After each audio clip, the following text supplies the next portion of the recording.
Hey everyone, this is the Blue Bridge, and today I'm going to be looking at our upcoming match against Aston Villa, and I'm going to be discussing what Chelsea can learn from Aston Villa from last season.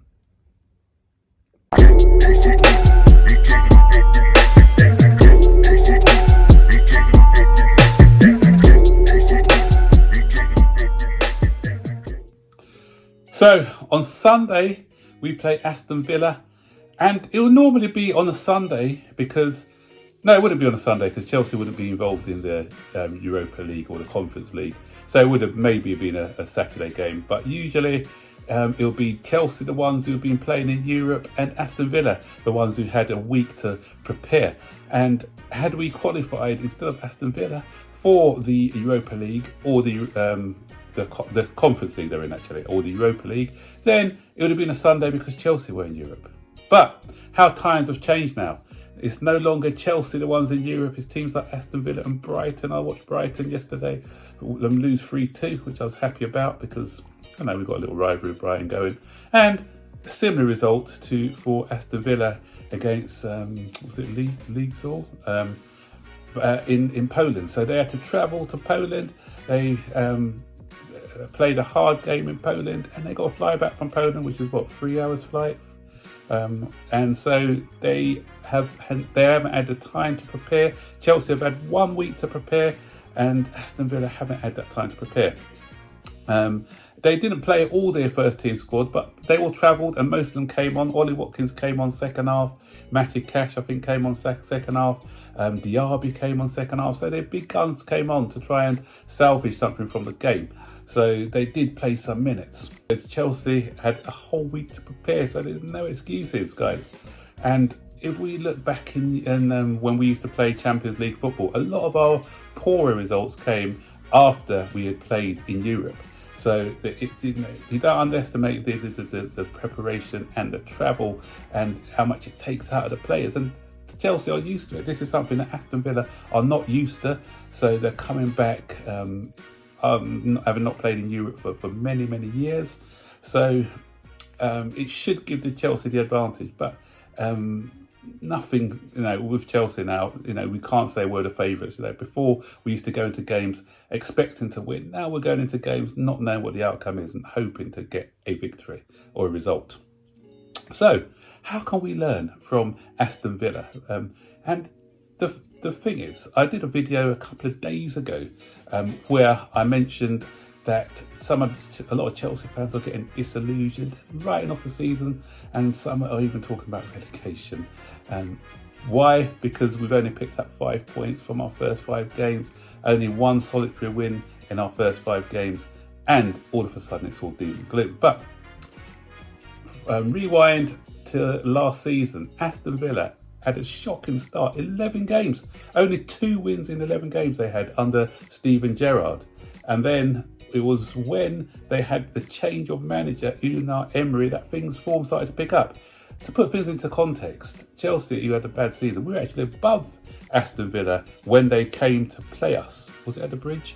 And yeah, I think it was at the Bridge. When they came to play us, we were actually above them, and they got the points. And because they got those points, they overtook us in the league, and they just went from force to force. And I think they picked up 49 points out of a possible 75. And that's why they're in Europe this season. Had they had a better start, they may not have been in the Europa League. In the Conference League. They may have been in the Europa League or even the Champions League. You never know. So that goes to, let's say, how quick fortunes can change.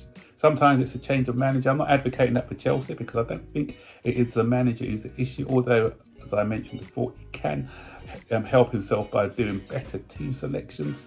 But for us, that fortune could be the return of our injured players. In the press conference today, he was talking about the players. I think Broha may be on the bench. There's a possibility. Badiashile had a setback. And so he's training with Reece James, so they may return in 2 to 3 weeks' time, or if not sooner. And there's Chukwuemeka, who's probably going to come back in a couple of weeks' time as well. So now then you're seeing a semblance of a team, unless we get any more injuries. You know, Chelsea will be really unlucky with English. If we don't pick up any more injuries and these injured players come back, then all of a sudden it gives Pochettino options, and it gives us a better chance of changing that formation, which the fan base have been crying out for, because we'll have the personnel in there to do it. So a win against Aston Villa, which I don't think is impossible, like some of our fan base are saying at the moment. We win there, that can kickstart our season, and we just can go on from there and just build on a good performance. So what I'm looking for on Sunday is not only a good result, but a good performance. I'm looking for us to make the right decisions in the final third. I'm looking for us to move the ball a lot quicker at pace, to do vertical passes at pace. I'm looking for us to take our chances when they come. Because we are high up in the percentile for a lot of these things, chance creation, but we just need to put these chances away that we are getting. I'm looking for a goal or two from our striker Nicholas Jackson, because he needs to start getting some goals to build up that confidence. So that confidence builds in a young side. It does two things. It allows the players to play with a little bit more freedom, and it gives the fans that feel-good factor. So hoping that the guys will do well. And as I did a rally cry on one of my other videos the other day when I said it's up to us fans as well. We don't need those negative vibes, especially if things are not going well in the first half an hour. We don't need those negative vibes. It's not doing the players any good. We need to be that 12th man to push them on, to try and get us to kickstart our season.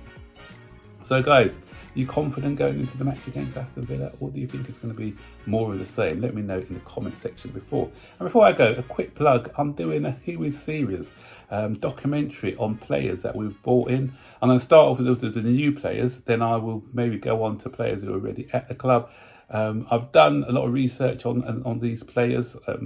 I did one earlier this afternoon on Who Is and Robert Sanchez. So I'll be doing a few more on the new guys, and just give it a watch so you can get to know more about these players that have come into the club, because there's been a massive turnover of players in the club, so you may not know a lot about them. So as always guys, I'll see you guys on the next video, and don't forget to like, subscribe, turn on all post notifications so you'll be notified every time I make a new video. So take care for now. Bye bye.